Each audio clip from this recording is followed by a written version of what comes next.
Okay, so I've just filmed a whole video with the toilet roll in the background. My mum said to me the other day that December doesn't always have to be about being festive, it's also about reflection and preparation for the year ahead, and that really got me thinking. I've gathered a few little pointers on how to make good habits because I feel like I've been my best self over the past 4 years. I've done so much, I've learned so much, and it's my approach to things that has been different and has allowed me to do those things, and I just wanted to kind of pass that on. I am always going to be making improvements. Obviously you should be making improvements and being self-reflective throughout the year, otherwise you'd probably get nowhere. But I don't think it's a bad thing at all to get to the end of the year and have some self-reflection. I think it's a great thing and you should use it to your advantage. Habits absolutely fascinate me because if you learn a move or a flow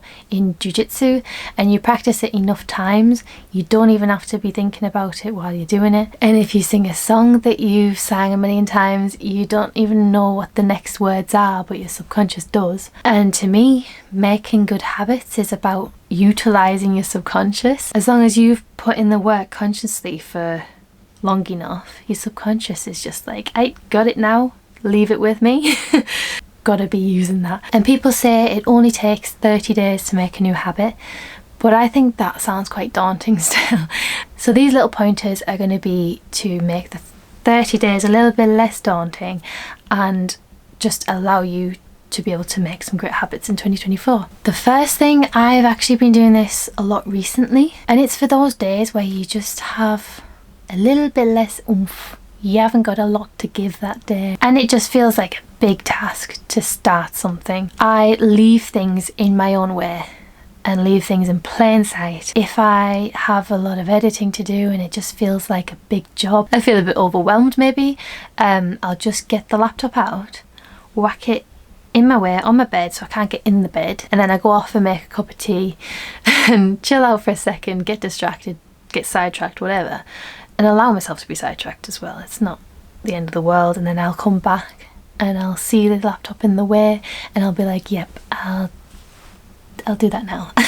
If I've meal prepped for work and I've left the meal in the fridge, sometimes I've forgotten to take that, so I'll leave a fork next to my bed, so I'll be like, oh yep, I got a meal in the fridge, I'll get that. Saving money, eating better, not just objects. I'll show you now.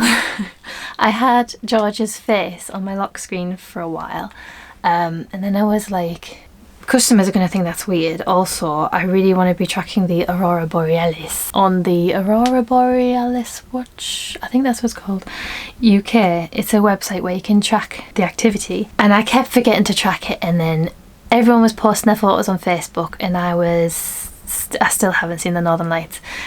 So I put George's face merged with the Northern Lights, so that's in plain sight, so I'll remember to do that now. Number 2, I think is for some people the only way that they're going to get to the gym regularly, and that's to actually schedule it, whether it's 3 days a week, 2 days a week or 1, to have that day and that day scheduled where you're going to be going from this time to this time. So I worked out the logistics of me going to the gym before work and how long it takes to get to the gym, and then how long I want to spend there, how long in the shower, how long to drive to work after.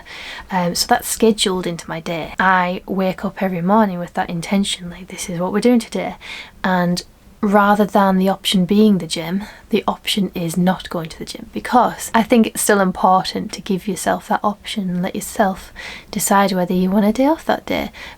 Sometimes you do, sometimes you don't feel up to it. You've worked out all the logistics about it, so that's done. You've said to yourself and your subconscious that that is the plan, that's what we're doing today, and then you're still letting yourself have control over your own life by being able to say that you don't want to go some days. I hope that makes sense.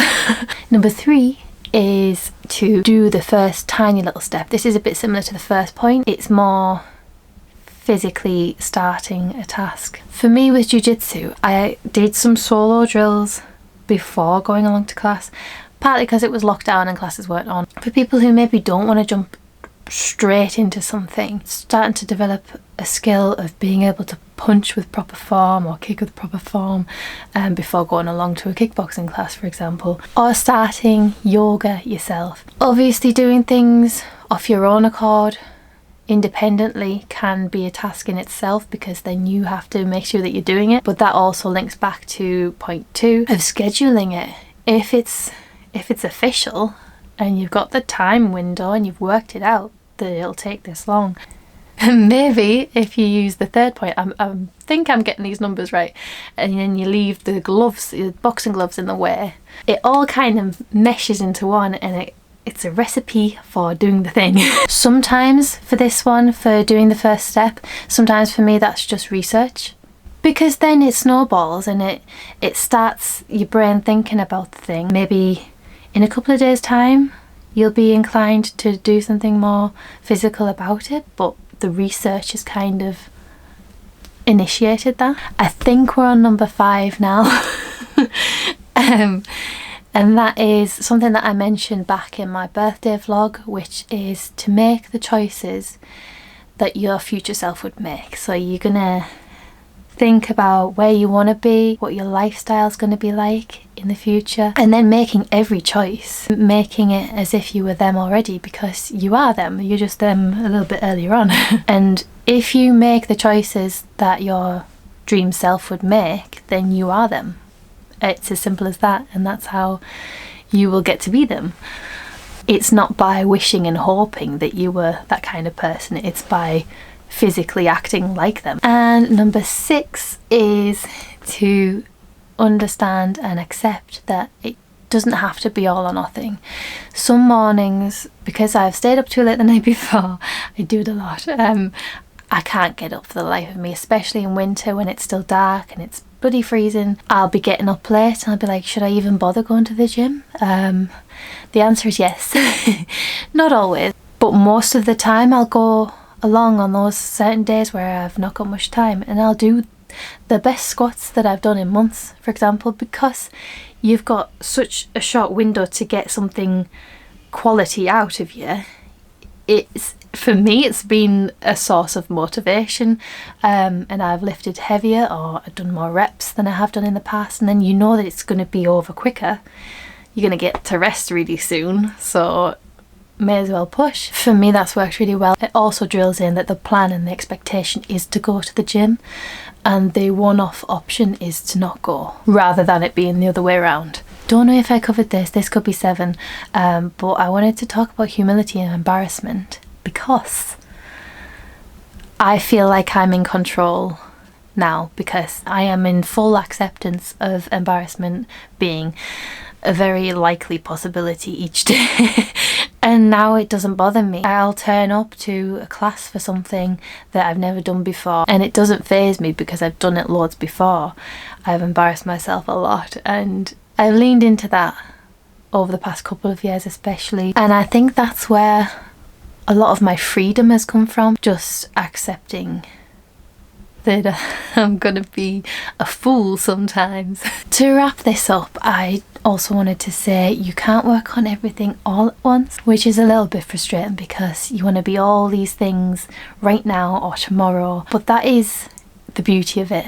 You'll always have something to work on to occupy you. Humans naturally love to be progressing. It's what we need to do to feel fulfilled, and it's exciting to me to think that I could be working on something now and seeing quick progression with it, and then I've got other goals in the future, and I'll always be being a better version of myself. So I'll be getting older and less youthful but I'll always be more of the person that I've always wanted to be. All it takes is tiny little steps today and tiny steps tomorrow, and take your little legs and take them all the way over here. Even if it's a step a day, like a tiny little thing, 365 of those is gonna add up pretty quick. And it's not just about creating habits, it's about creating a lifestyle that you want to live. So I hope some of those points have helped you in some way, or sparked a little bit of sum it up here. If you liked the video, please let me know, and if you're feeling generous, please give it a like and a subscribe. and then we can see a lot more of each other. Wouldn't that be nice?